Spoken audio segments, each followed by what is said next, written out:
It's less than 2 feet wide. And it rolls on casters.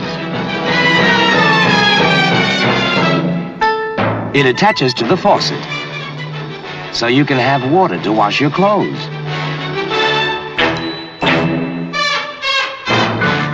And it rolls on casters.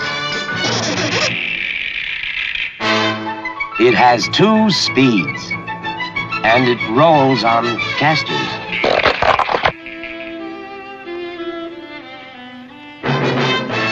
It has 4 cycles, and it rolls on casters. But the nicest thing about this Whirlpool automatic washer is that you can have it installed permanently, and then it doesn't roll on casters.